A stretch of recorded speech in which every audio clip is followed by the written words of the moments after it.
Urbana-Champaign. Pramod, when he was at Berkeley, he won the Elijah Julie Award from the Electrical Engineering Department, and then the Bernard Friedman Award from the Mathematics Department, and he has received the NSF Career Award. He's also an associate editor of the Artificial Transactions on Information Theory. His interests are in communication, information theory, and networks. And we all know about his nice book with David Shea on wireless communication. Now today's talk is on a different subject. It's good Turing estimates, and those who work in statistics and in speech recognition are very familiar with this topic. And so Pramod is going to tell us about it. Thank you. Thank you, Prakash. Good evening. Sorry for the delay. This talk is almost at a very basic level. It's about probability estimation, something all of us are very familiar with. We'll see what these good, better, good, and best, and so forth are. So if you want to keep a problem in mind for where I'm coming from, it's good to have this setup here, where we have natural language data, maybe emails, PDF files, that sort of thing, and you would like to classify them, finite classes, hypothesis testing. So usually there's some supervised data, so somebody's already classified certain things as this class or this class, and you would like to use this training data to do this classification. Of course, hypothesis testing is a very classical setup with training data traditionally, but the key feature of this problem is that you have very little samples compared to the underlying alphabet. In natural languages, the alphabet is the set of all words, and just little sample. Small samples or few samples? So this. Well, samples is also potentially large. Files, maybe thousands of words. What is little sample? What does it mean, little sample? Say little sample. I didn't say sample, little actually, sorry. Okay. I didn't say little sample. All right. All I was saying is that the alphabet is, maybe the sample size is small relative to the size of the alphabet. Okay. In fact, I would say it's of the same order. So if you have an English dictionary, so that's the underlying alphabet here, words. And your sample size is your document, maybe 1,000, 10,000 words. It's definitely, so that's the feature of the problem that I want to get at. And anytime you want to do this kind of a hypothesis testing, then what you would like to do is basically do probability estimation of what you observe relative to what you already know, training data or some law underneath it. Traditionally, what people would do is you use empirical methods. That means you take the frequency of what you observe as your type and use that to generate a likelihood of what you want to test, and then you compare the likelihoods. Or traditionally, you can also use sort of universal compression-based methods. In other words, you don't need training data for both types. You have one type, and the other one you can replace by universal method, which will be consistent in the probability estimate. The key situation here is that we are working in a non-traditional framework. That means, so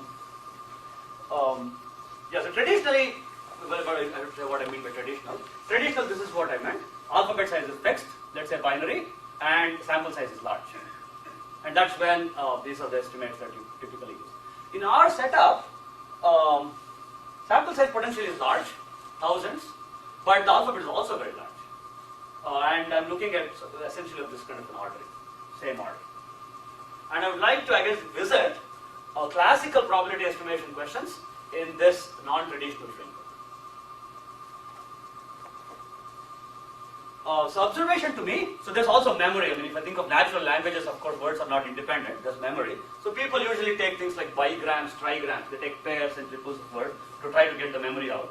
But for us, at this kind of an abstract setting, I'm looking at an IID sequence. So my observations, training or tests and so forth, they're all IID sequences. And I would like the problem to begin with, right? I wanted to do eventually classification. I'll come back to that. But it seems like a basic, even more basic question is to estimate probability of a sequence.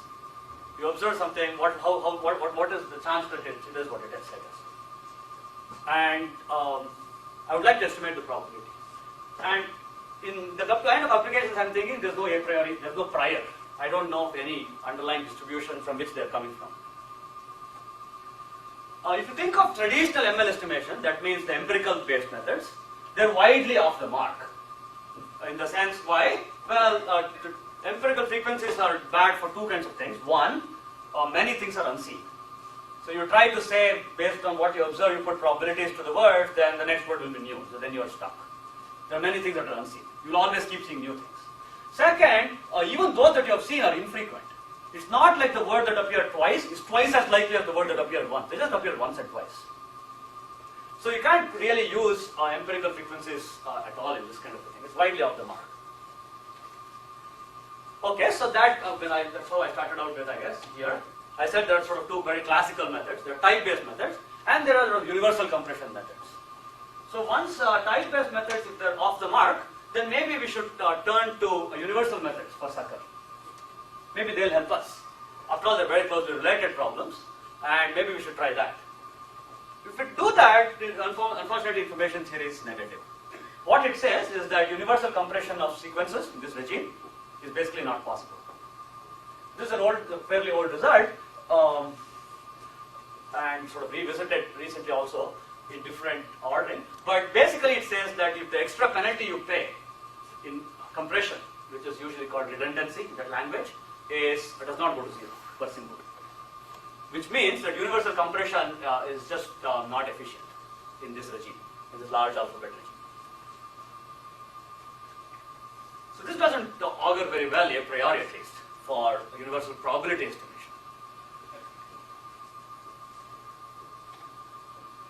So there's been some amount of work in so this is related to the information theory literature. So if you followed some of the recent works, there's a long sequence of works by Alan Orlitsky et al., where they study this type of a problem. Not directly, but in at least a related way.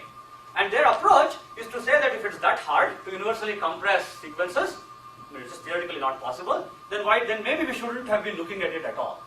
Maybe you should divide it into a sequence into two parts, a dictionary, where there's just a matter of labeling words to, let's say, numbers, and then once you got the numbers right, that's like a pattern, and you try to compress them separately. What they show is that patterns can be compressed universally, dictionary is the hard part. Okay, so this is the Orlitsky approach, but the world is not really organized this way, in the sense that we really have sequences and we have to work with them. And there are compelling applications, engineering applications that you need to solve. So I guess this is one approach. So this is more like a philosophical approach of how to divide the problem. And the approach there is that dictionary you should compress separately, maybe weighted tree approach or separate. This is a compression problem. And patterns you can try to do sort of universal compression separately. But the engineering applications somehow are not separated this way. And if you want to think of, let's say, for examples, just sort of a very concrete sort of, when I say in real world examples, here is one example from the 70s, where there was a purported work of Shakespeare that came out. And the debate was, is it really Shakespeare's work or not? Of course, linguists have their say, and professors in English would have their say about it. But a statistician could also ask, in fact they asked, Efron and Twister at Stanford asked that question. Is this sonnet, the new purported work by another sonnet, is it really Shakespeare's or not? What they did is that they took Shakespeare's all existing works that are understood to be Shakespeare, whatever the person who was X called Shakespeare, and they did a count. He used about 30,000 words, but of all the words he used, half of them were used just once. If you look at the number of words that were used less than 10 times, then that basically made up all his words. And this is true, turns out not just of Shakespeare, but true of just natural languages. In most spoken languages, like English, you can get away with about 1,500, 2,000 words. This is what is called linguistically closed class. This is things like yes, no, and so forth. Then there's linguistically open class, which basically makes up most of the words. And closed class usually tells very little about a person's specific way of writing or specific way of speaking. It's the open class, how you use them, that really captures this. And and now you have another work which has another frequency, and you have to see whether somehow sort of the frequencies capture the essence of Shakespeare rather than the exact for a given word how many times he used it. More like a gross and quantity, which is how many words appeared once, how many words appeared twice. That's what. Of course, that sounds like a frivolous example, but it's also true for many, many people. Many people are interested in this type of problem. including, let's say, computer scientists who are trying to optimize a big database. You want to optimize your database such that, at least these people want to do it, such that when you query it, you would like to get the fastest response. But of course, it will help to know which queries are more popular or more common. The trouble is there are a lot of queries. In fact, the number of queries you have is about the same order as the number of data itself there. So you never can really work out frequencies of queries. Every query essentially will look new to you. And you'd like to somehow optimize your database given this kind of a rare event regime. And many people are interested. This theme shows up again and again. So there are several, of course, since I said this is such a classical problem, there have been approaches, several approaches. There are three main types of approaches. The first one, which was exactly what was taken by Efron and Tisted in the 70s, and even earlier in the 50s, where Fisher, did I say that? Maybe I didn't put one of the examples here. I think the very first person who tried this kind of a thing was Fisher, who is an evolutionary biologist, trying to count the number of species of butterfly in a Malayan rainforest. And every other butterfly you see is really from a new species. So you can't quite, from that you want to extrapolate and say how many species there have been. You can't really measure everyone. And then Efron and Tisted at Stanford used it for the Shakespeare problem I just mentioned. And the approach basically is parametric. What they say is that, well, I don't know what my underlying distribution is, but I'll parameterize it. In particular, they took a Poisson mixture. They said it's a mixture of Poisson, and that mixture itself is a certain gamma distribution. So there are some parameters to pick. Poisson parameters and the gamma parameter, and you fit your data, or you fit the parameter to the data that you observe. So in other words, you break down the underlying law, which is quite large, into a finite set of parameters that you can tune and tweak. There are numerical issues even in this situation, but that's what I guess they're trying. So this is one approach, parametric. You might even sort of call it a little ad hoc. I mean, it's not, this is one approach. It's not clear why you try this particular mixture, right, for example. Okay, the second approach is non-parametric, but Bayesian. Here, you don't know what the underlying law is, but at least there's a prior on it. And now you would like to do the best subject in some average sense relative to the prior. That's the Bayesian approach. There's a common prior, the so-called Dirichlet prior. This, you can use this, and that leads to a certain type of an estimator, probability estimator, which is like the frequency-based estimator, but a little different. The so-called add constant estimator. The add constant estimator is like the frequency estimator. That means the probability of a word is equal to the frequency divided by the sample size, but except you add a constant. So you add a constant to every word. Somehow the words that appear fewer times will of course have a larger benefit than the words that appear more times. But this doesn't really fix the problem, it just sort of it doesn't really solve the problem, it addresses it briefly. In our kind of rare event regime, most words are rare. So it doesn't really address this situation at all. But it works well in universal data compression. Not in the model that I had, I think. But in the problems that Davison and others looked at. Yeah, so there is add half in the Krzyzewski-Trofimov estimator is not. So there are some optimality properties of this estimator, but they don't quite fit the regime that we are interested in. So in the regime where I am interested in, where the sample size and alpha beta are of the same order, this doesn't quite come anywhere close. Finally, there's a final one which is also non-parametric, but it is also it's non-Bayesian also. So in other words, I don't even know what the underlying prior is. So let's focus on this one.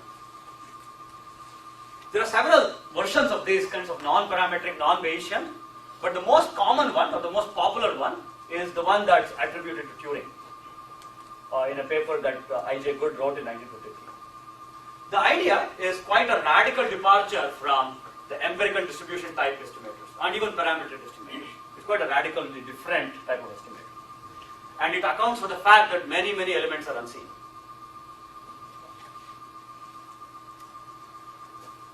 So for any element x, of course if you don't observe it then you don't know that, but suppose you observe a certain element, in the natural language this could be a word, then you give a certain, x here. So GT stands for good and Turing, you put a certain probability to it. Good Turing will give you a number for it. If you don't observe it, then you can't do anything about it. You don't even know it. Yeah. And then, of course, the probability of the sequence is simply the product of all the numbers that you just got. It's an IID sequence, remember? So that is the approach by good Turing. But what is this number? What's the probability? Well, so I'll explain that. But mostly good Turing is thought of as sort of a heuristic method. So these kinds of things are taught in classical courses in statistics, machine learning. But usually good Turing is sort of not relegated in some sense. It's considered usually a heuristic. So let's see what the good Turing method is. Or maybe I should even, I had one slide saying where they came from. So there they were not, well, I guess they really wanted to solve a real problem where they wanted to break the German Enigma code. And the problem there is that they already had the password book.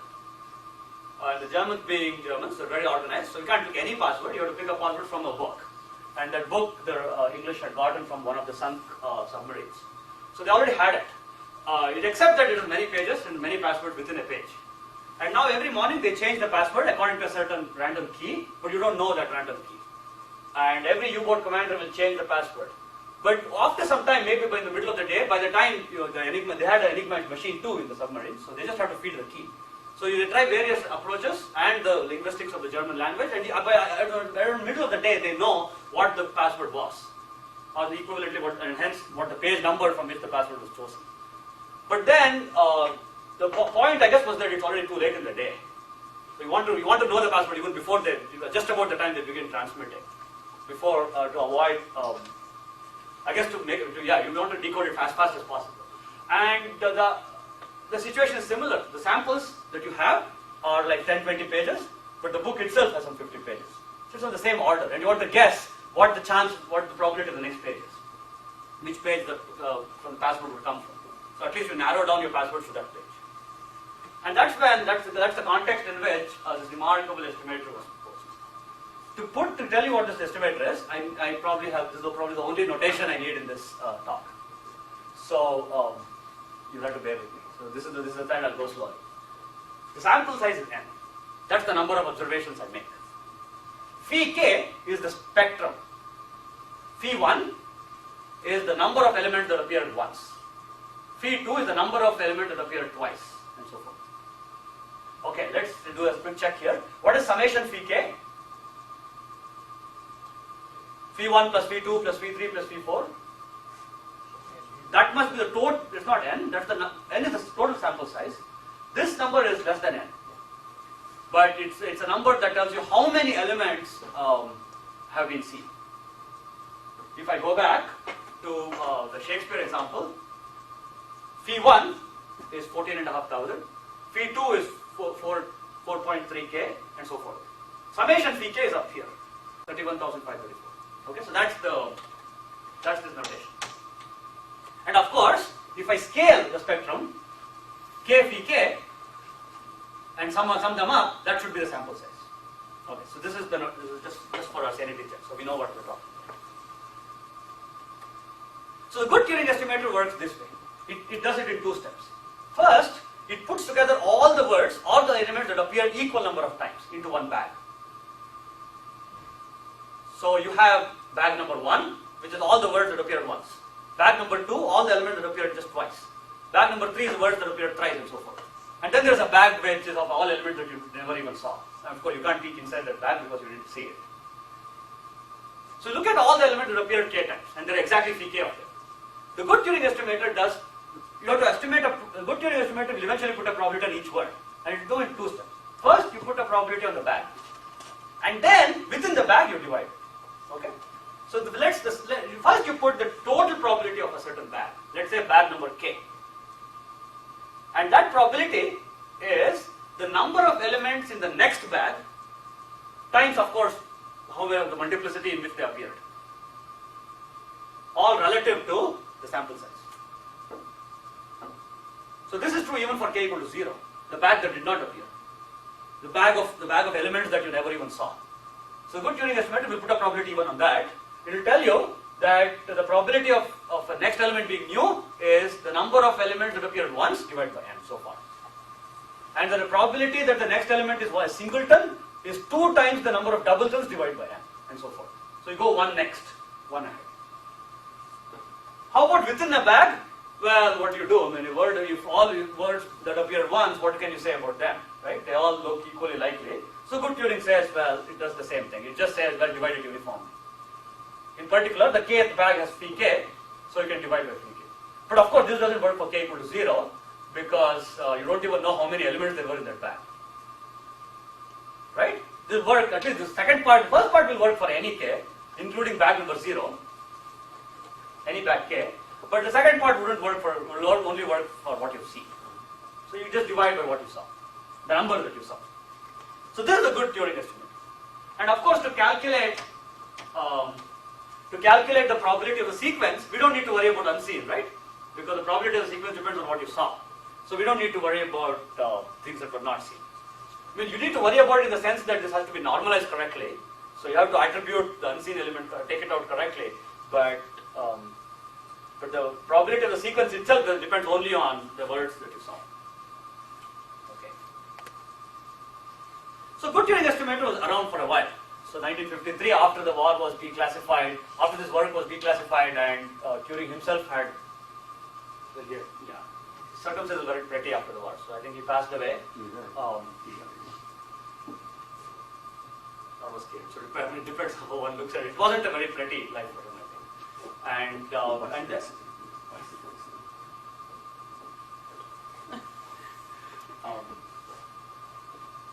It wasn't a happy ending for Turing. But after it was declassified, I.J. Good, who was a statistical assistant during the war, wrote this paper. He attributed it to Turing, and where he said Turing had an intuitive demonstration for white work. I mean, nobody argues with success. It helped him. It was understood that it was a crucial thing to break the Enigma code, and the Enigma code itself was considered crucial to ending of the war. So it was understood there. So people didn't argue with success. But Good said that Turing had an intuitive demonstration, but he doesn't know it. But he did show something though in the paper. In the Biometrica paper that he wrote in 53, he did show that it's unbiased for k equal to 0. He showed that the probability that you put.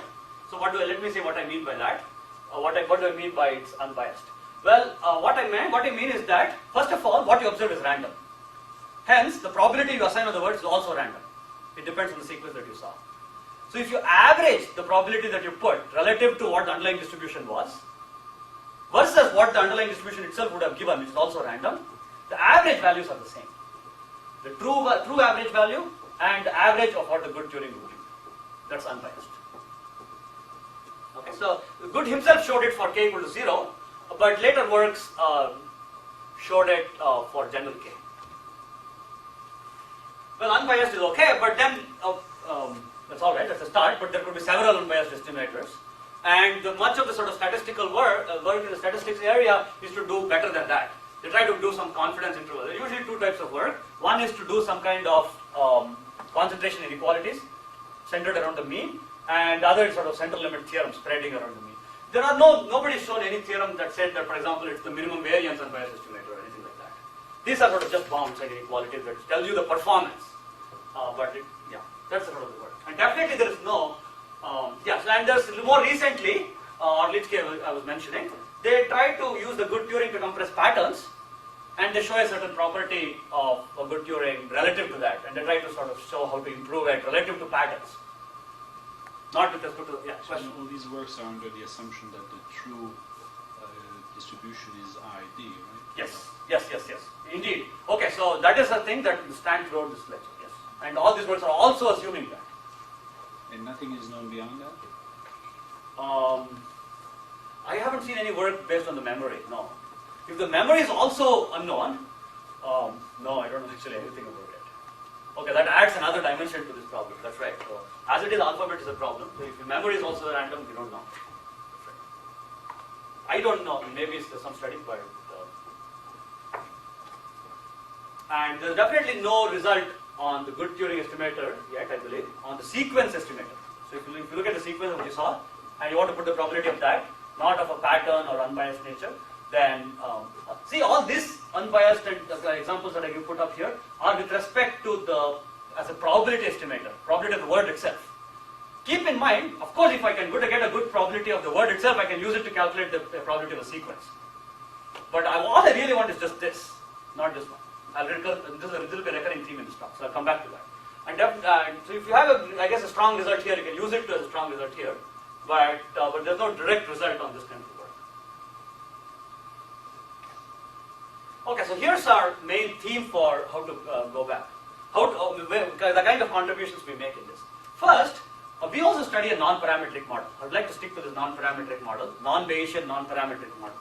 Except, I don't want to consider anything.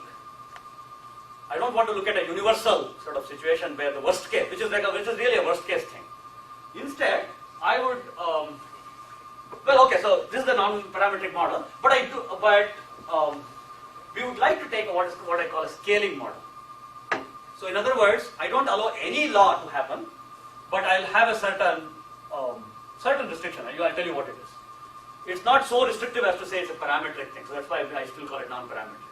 On the other hand, it's not so general that it's not universal either. It's like a middle path. And within this setting, we'll see a consistency result for the good Turing estimator. We'll see that it was doing the right thing, it was really good, for the sum probability. Remember I said good Turing had 2 steps? Step 1 is to put a probability on the back and then divide it. For the first step, it's good. It's doing the right thing. It's doing a consistent estimator. Consistent with the model that I'll tell you what it is. If you think about this result, that's like saying, I know the total sum of probabilities within the bag, which is like an arithmetic mean of the probabilities. But if you think about what I need for my sequence probability, what I need is really a geometric mean, right? I take the product of the probabilities that I observe, not arithmetic mean.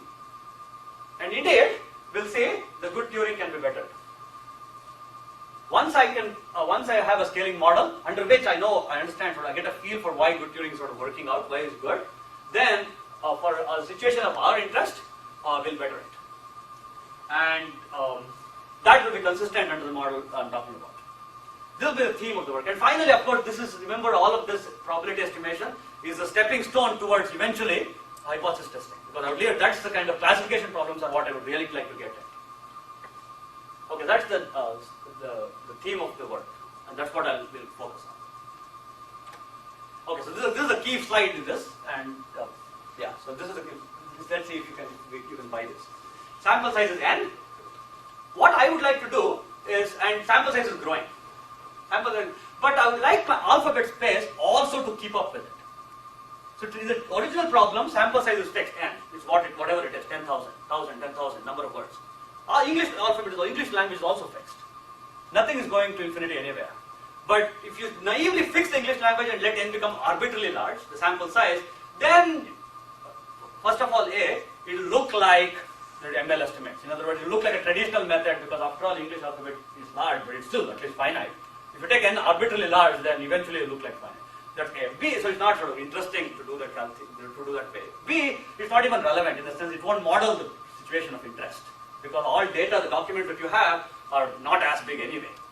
Even the big corpora like Wall Street Journal corpus, Brown University corpus, even they are in this kind of regime, the regime that I'm interested in. So this is not very interesting.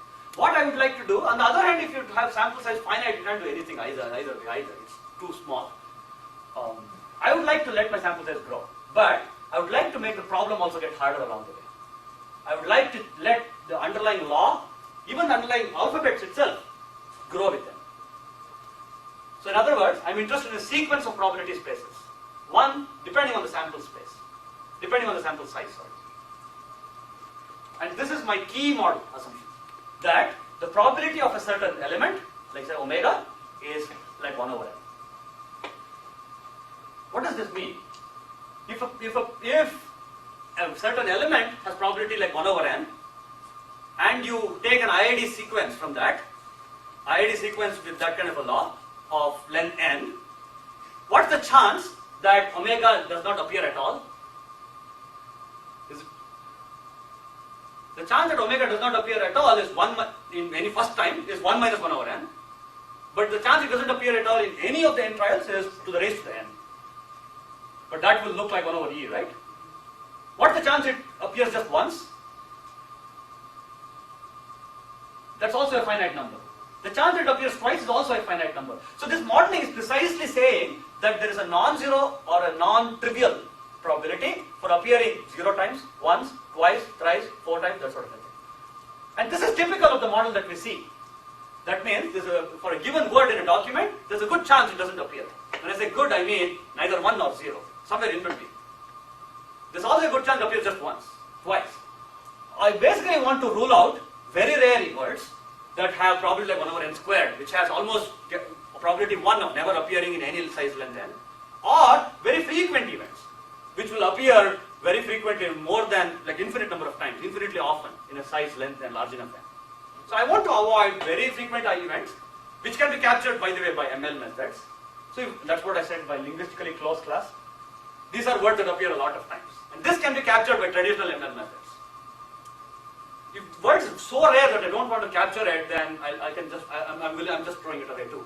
I want to capture those words that are sort of in the middle ground, which I call them unlikely. There's a non-zero and non-1 chance that they appear 0, 1, 2, 3, any finite number of times. Of course, so that's the kind of modeling I want. Mathematically, what I mean is that the sequence of spaces have a certain scaling. That means once I scale the probabilities, the law, by n, that should look like a nice distribution. It should converge to something. Okay, let's see if I got this right. This is the important slide here. This is the whole model. Rest of the slides now I could go fast once we get this. How do you think the cardinality of omega n is growing with n? How many words are there in the alphabet? Assuming this model.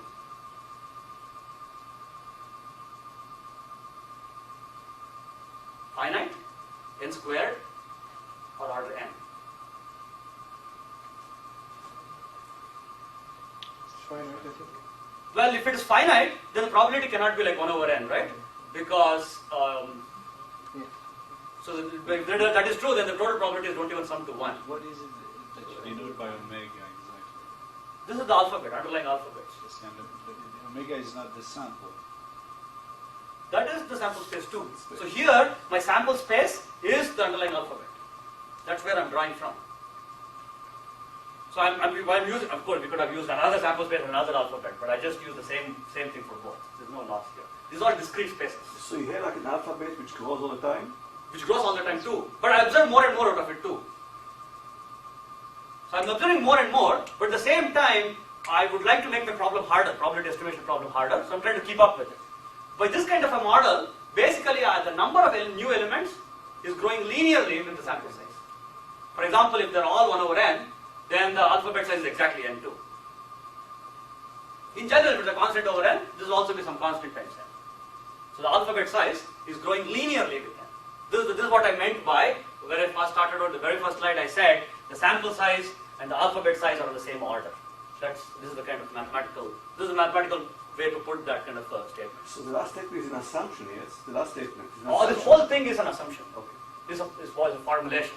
So what's the meaning of x of n in that context? Yeah, okay, so what is the statement here? So this statement is fine, right? Okay, so I'm trying to formalize this in a precise language here. Suppose I draw xn from omega n, this random variable on omega n into omega n itself, with probability Pn. So this is a random variable. I would like its distribution to converge in law. And that's the technical assumption. It's basically like this assumption, just put down in this approximation here is not a very mathematical statement, so just a way of putting it down. For example, let's do some examples to say when this is true. So if all elements, for example, omega is 1 over n, then this quantity is just 1, deterministically. So x of n is essentially the identity mapping then. It's an identity mapping with probability Pn. Yeah. That's right. Right, So it's a very small, very mild technical condition really. I mean, otherwise, I would like to be able to say eventually what happens and then come back. So this is the kind of statement I would like to make. So your middle assumption is essentially saying that they're all small but nobody's dominant. Or nobody's so low either. That's what you're using. That's basically what I'm saying. They're all of the same order. They're the same order. They're all of the same order. See, these things they're all small in the sense that it's not like 2 over n is twice as large as 1 over n. I mean, there's like 1 over, there's n in the denominator. They're still very, very small. We'll get a better flavor for this model as the results come. Well, we put this model, but then we discovered this model has been around actually. except I was not used to sort of reading the Georgian Russian literature, but they've been around. But they're somewhat, this is in Russian, but Bayan wrote a book, this is in English, called Word Frequency Distributions. He's a linguist who tried to put these people's model. So this model has been around actually, not just my model. We just discovered sort of hindsight. But it's called LNRE, Large Number of Rare Events. And Bayan is a linguist who tried to put many English texts, like Lewis Carroll, Shakespeare, and try to point out that this model is quite reasonable. He put several other, like Wall Street Journal corpus, he wrote a whole book. It's called Word Frequency Distributions. So I think the author's work is best read in the context of his book, unless one goes directly to the Russian. So in effect, it's assuming that there's an underlying distribution with all positive probabilities. Now that certainly fits the model. This one. That's right. Okay. But I don't want to have words that are like, see, for example, going back to the Shakespeare problem, Efron and Thisted asked the question, how many words did Shakespeare know? In some sense, that question is frivolous. What's the point? Shakespeare might have known 1 million words, but the probability of using any one of them is like 1/1,000,000. There's no point in answering that kind of a question. In other words, we have to put there has to be a practical use for that kind of a thing, and this is a way of ensuring you put that limits. He's supposed to use it that many times. He has to use some of them. If you never see it at all, then what's the point of even having saying I know it? That's how you keep a secret. But anyway, I think you'll get a better flavor. This is just a model here. You'll get a flavor whether the model is useful or not, right? Eventually, a model is only good or bad, not a priori, right? We'll know when the results come. Where does the fact that, for example, you have words like the, and so forth? Yeah, I told you that. Okay. Where does that fit? No, they don't fit here at all. So that's what I said. In the natural languages, there are 2 classes, at least in English for sure. Open class and closed class. Closed class, I told you, is about 1,000 odd words. They appear a lot, and they can be handled. You don't need any model for that. You can be handled based on just ML. So you evacuate that before you... Yeah, and in fact, there's just a finite small number. There's just like 1,000, 2,000. You can. That's what it means to say when a person is learning the language, you just learn those closed class. So you can get that out of the way. So they don't come into this model at all, actually. That's right. And usually those words don't actually characterize somehow the text also, because they appear everywhere anyway. Okay. Let's see some of the main results. First of all, let's take a detour. We needed to get the probability of the sequence, but but before that, let's look at the total sum probability itself, which is the probability of the sum of the probabilities of elements that appear in the same bag. Right? That's what at least a good Turing estimator was doing for the first one. So let's do some theorems and get a feel for how it's working, and then we'll be able to come back to our problem. So just a little bit of notation. Let's call this AK as the elements in the bag K. Then of course we are interested in the total probability of that bag. And the good Turing says that let's put this. Okay, so these are 2 numbers. They're both random. They depend on underlying law. Underlying sequence. Underlying sequence, sorry. Yeah. And hence the underlying sequence. They depend on underlying sequence because that itself is random. First thing that happens is that if you look at this formula here, this random number, in the limit of my scaling, converges. Almost surely converges to a deterministic constant. What is this deterministic thing? Let's see a few things here. First of all, this looks like some kind of a Poisson. Yeah, it's a mixture. What is the mixing random variable? Is that y. Remember what is y? Here. But of course I don't know why. When my model just said there exists some y, I don't know what that mixture is, so it will converge to some. It will converge in the limit. If you look at the sum probability, true answer, it's also random, depends on the sequence, that also converges. In fact, it converges to the same number. And of course, well, it doesn't follow directly, but you can put the 2 together. This is what we did. By showing that, well, here this is only suggestive, of course, this doesn't imply this, but we show that these 2 are very close to each other. These 2 random numbers are very close to each other. In fact, in as close a sense as you want. In the sense that they're very close to each other for every k, and in fact, summed over k, or they are still very small. Excuse me, yeah. the almost sure statement that you have there is with respect to which measure? This almost surely is with respect to any sequence. So okay, this is a sequence of measures here, one for each n. Remember, I had a sequence of probability spaces, one for each n. So the probability space itself is changing as I go along, my n. So it's not the space is fixed and n is growing, but here my space itself is growing, and I look at the probability to take the difference between the two, and take the probability of that, and that will converge to 1. That's the almost sure statement for every omega. This is a similar type of statement. So the almost sure refers to not one measure, but a sequence of measures. So what this says is a consistency theorem for the good Turing estimator. Not for any good Turing estimator, but the sum probability estimator. We don't know about the dividing by element. In fact, it's probably not in right. But the sum probability, at least we got something. But it's not necessarily very well suited for the product. A priori, we don't know. Because for a sequence, I would really like to get at the product of what I get, what the probability of the words are, not the sum. Okay, so let's see. So now we got an idea, right? How the good Turing worked, or at least in hindsight, we know that it was doing the right thing because they were converging the same number after all. We know this. This is observable. Spectrum is all that you observe. Spectrum is observable. We know it converges to some Poisson mixture. You don't know what that mixing is though. It's some mixture. Let's look at the probability of the sequence itself. Of course, the probability of the sequence is very, very small, so you need to normalize it correctly.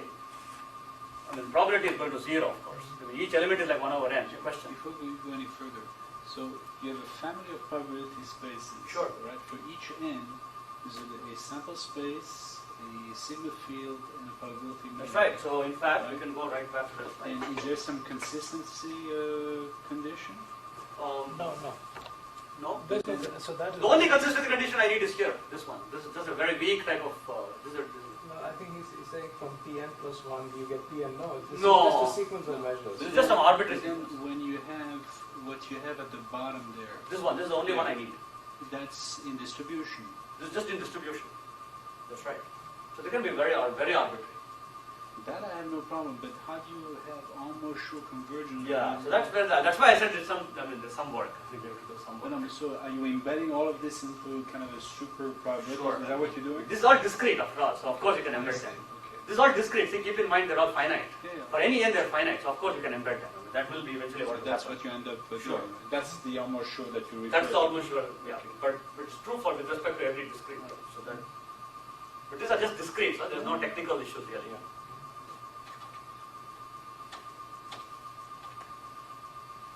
Okay, so but now do you see what the flavor of where I'm going from now? I know what it converges to. In my limit, my probability, once you scale it appropriately, also converges. The sum probability converges to the same number, so kind of lucked out, or rather, I guess Turing or sort of knew it. He somehow guessed that. But now, the sequence probability doesn't converge to the same number, same thing as before.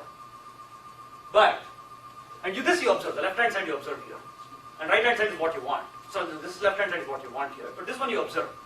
They converge to different things, but if you could find these constants ak, such that when you take the linear combination of these terms, with respect to the Poisson you get the log, uniformly for every y, then you're in good shape, huh? Then you can approximate this here by this summed over all ak with a weighted linear combination. At least that seems reasonable. Do you see the approach?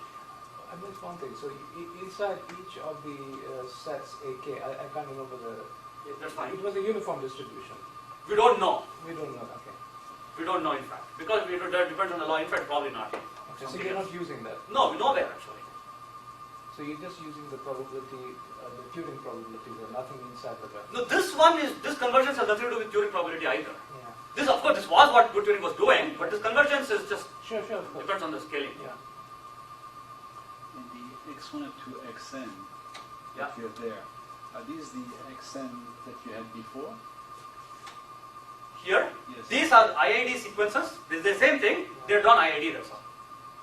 So those are the same as the xn's that you had before? Well, strictly speaking, not. Because the xn I had before was with respect to specific. I had never had x1 through xn. There I had only one xn. That's right. So But now, each of these x1 through xn are drawn, are like that xn that I had, but IID. They're like that extent, but just different samples, different realizations. So for each n, changing the notation a little bit. A little bit, just a little bit. C1 up to Cn, Exactly. which are ID like xn. That's right. Little bit, just a little bit. They're really like that actually, but except it's ID realizations. But the measures change as you change it. And so exactly. So, but all of them. So that's why, yeah, you have to do that So separately. it should be Pn with it. It's PN. Yeah. So really, okay, exactly. But I'm sorry. Thank you. It should be PN really. Yeah. Thank you. Of course. That should be indeed PN. All right. The measure has changed. Yeah, very good. But it converges to something else, not what you had here, which of course suggests what you should be doing. If you can take a linear combination of these terms such that this linear combination looks like log y, then that seems like a pretty step. So that's what you should be doing. And indeed, you can pick that. So there are several choices. This is just like some kind of Taylor series or like a series expansion formula here of how you approximate log under this kinds of polynomials. This is not a polynomial. Polynomial times some kind of an exponential sitting out here. You take e to the y to the other side. It's some kind of polynomial approximation to log y e to the y. So there are several choices of ak depending on what range of y. So there are some numerical issues actually here, because log y can behave badly at certain times. So depending on what the range of y is. After all, what is this y? I mean, this is also related to the engineering point in the sense that what is y? Y refers to the underlying how small. So remember, I had a probability, like I said, it's like 1 over n, but I didn't say it could have been 0.001 over n or 10,000 over n. So range, the 0.001 to 10,000 is exactly this range here. So there are some numerical issues, but those are more like we can talk about them also. So what is the significance of the expectation of log of y here? What does it signify operationally? You get that expectation, right, as the limit. Yeah, so What does that? where did I get this from? No, what does it signify? Why should that be the answer? Well, Now I can see it mathematically, but what does it mean? I don't know. I mean, if we didn't take the log here, then you wouldn't have gotten the log. Yeah, So it's just that actually. Uh-huh. I just have to break up the product into a summation, and once I got the summation, then it's just a law of large numbers that converges to this. So it doesn't have an operation. It's not. I doubt it has any operational significance. I mean, people look very hard for good Turing also for an operations. Actually, we could have asked that question even earlier. You know, this is something remarkable. I mean, it converges to the same thing, but people ask, so is there an interpretation for good Turing, operational meaning? How come the probability of the back k is equal to the number of elements in k plus 1? I mean, where did that next one come? It's somewhat magical. I mean, just the fact that they converge the same thing is not that hard mathematically to see once you put up the model, but it's somewhat magical. There's still some magical element that happens there. In the sense that it still doesn't explain if you are looking for an intuitive explanation for the good Turing formula. I don't know. I mean, it doesn't explain that at least to me. But I do know what's going on underlying the math. It is somewhat magical that the next one converges to the current one. The next bag element converges to the current bag element. The probability. Not. I mean, I don't know an operational meaning. It's to do with this Poisson formulas. So when you divide by k plus 1 multiplied by n, this kind of cancels exactly. So yeah. So I don't know what else to say. I mean, that's the same nature here. It's the same kind of, at least, the same level of non-understanding. But in universal data compression, when they do this thing with the divisional mixture, the change in the probability has an interpretation with regard to prediction of the next symbol, right? Indeed. I don't know the equivalence of those kinds of things here. Yeah, so in fact, there's a work of Risanen also. That's right. So I don't know that equivalent actually. I've been thinking about that, but I don't know yet. I have not seen anybody try that kind of MDL principle here, or a parametric sort of estimation. I don't know that those equivalents here yet actually. In fact, I'll come to that. In fact, there's some theme. I'll address that at some modeling philosophical level. Okay, so that's the kind of the main result. That I have, let's call this BT for better good Turing of a sequence estimator. That will be a universal estimator. It's also strongly consistent in the model that I have. So I have a certain model in my mind, a scaling model. So it's universal within that class. So it's not parametric, but it's restricted to a certain class. And then I have a universal probability estimator. So that's sort of the first step for main research here. So if we go back why we were even doing this, well, we were doing all of this because we would have liked to do classification. Right? You had some training data, you had test data, and you would like to say whether this is close or not. And to do that, before you do any of that, you wanted to have to do some probability estimation. And that's where we began. And that's when we used good Turing and we continued over and so forth. So more generally, if I want to get back to my problem, I have training data, let's say an IID sequence. I have test data, some other distribution potentially. And the classification is it similar to that or not? You just have to give me a 1 or 0 answer. And there's a traditional approach to this, which is to first calculate certain probability of your test relative to the training. How you do it is open, but I just call it like this. Subtract it with the probability of x under a universal estimator and compare it to your threshold.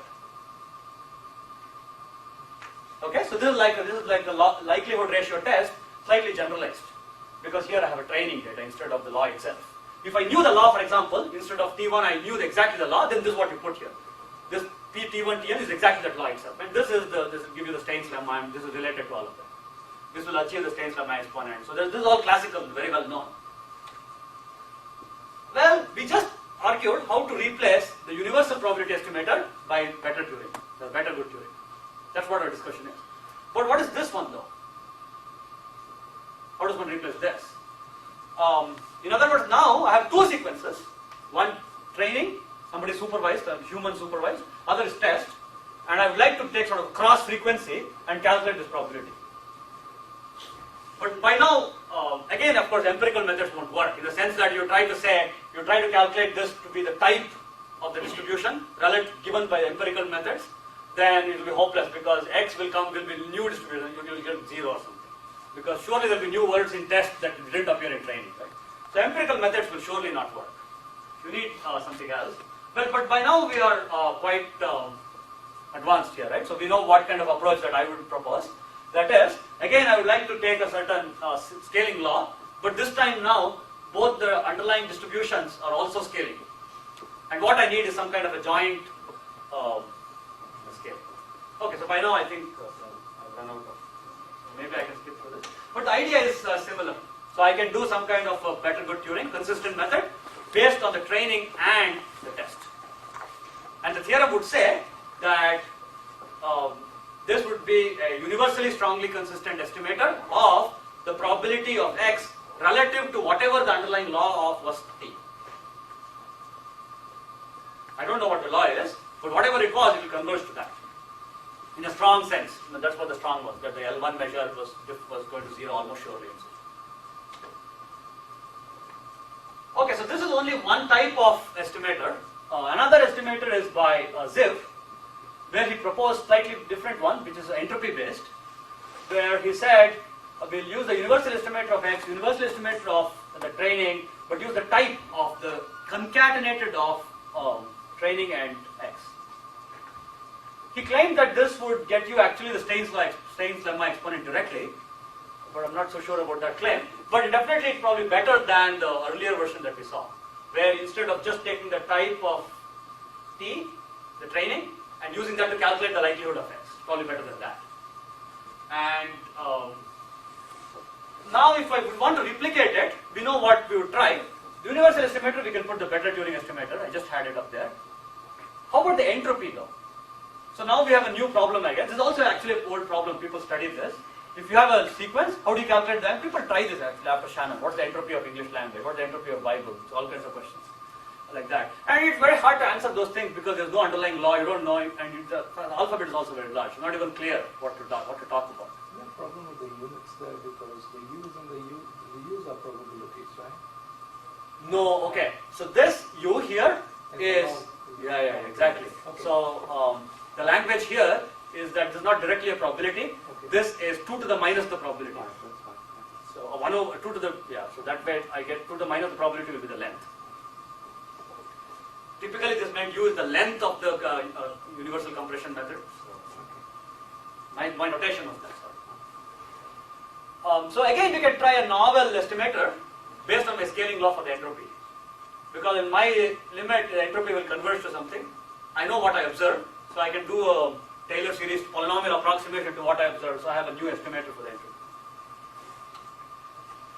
Okay, so let me summarize here. So that's the sort of the main results of this talk. So we can go back to our classification and we can do universal classification in this large alphabet regime. Which basically the key or the underlying thing is that we wanted to do probability estimation in the rare event regime or the large alphabet regime. This is different from the classical setting. If you think about it, I have never even tried to bother to find the underlying law. Remember, good Turing initially had the goal of finding the actual law. That means, in the setting that I am looking at, it's probably hopeless. How will you distinguish between elements that appear twice and once? There's no way of distinguishing them. It is not like a word that appeared twice is twice as likely as the word that appeared once. It could easily be the other way around. They just appeared once and twice. It's hopeless to find the law. This is a philosophical viewpoint here. But many times you don't want to know. Why do you want to know the law? You need it apparently because you want to solve some engineering problem like classification. The approach here is that you should do classification directly without finding the law. At least that's the main message. If you want to take just one message without the technical aspect, the message is that, I mean, this area is quite rich in the sense that many people work on it. This thing called natural language modeling, or this is also called language modeling. Language modeling means you have English language and you want to put a probability distribution on it. I'm saying it's probably not worth doing. That's like a message. That you want to do, why would you want to do it? You want to do it because you want to learn the law and use it for something else. I'm saying that maybe you should skip that underlying step and do it directly. And then you might be more successful than going through finding the law. And we had, I guess the contribution was a scaling law that captured what I call the regime of interest, the events of interest. And the engineering contribution, of course, is new estimation algorithms.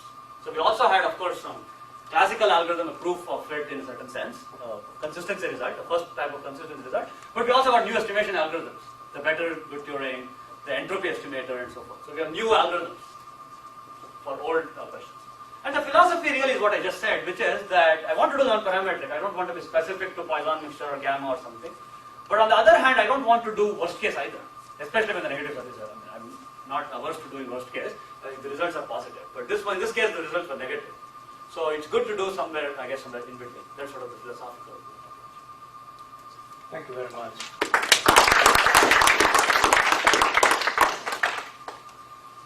Questions? I have one question. So in the end, you're estimating the probability of a sequence.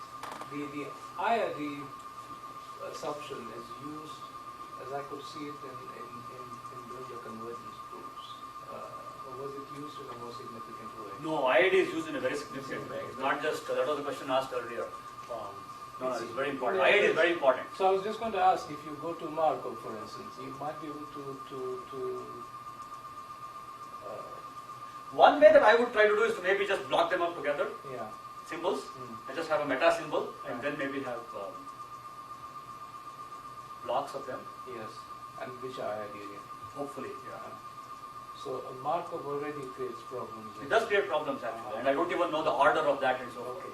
So somehow, actually people study this kind. So I guess if you think back at traditional methods, IID is all trivial, but once you go to more general structures, now it's not so easy because now you have to also predict the order, right? This problem is so hard, even that IID itself is not a priori clear. And the memory is another ballgame in this business. Even the IID thing is not at all obvious here. It's true that you look at the sequence, you got the PN, then generated IID versions of it for every, and this is how it goes down.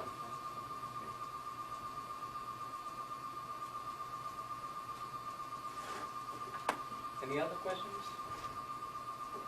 Thank you very much.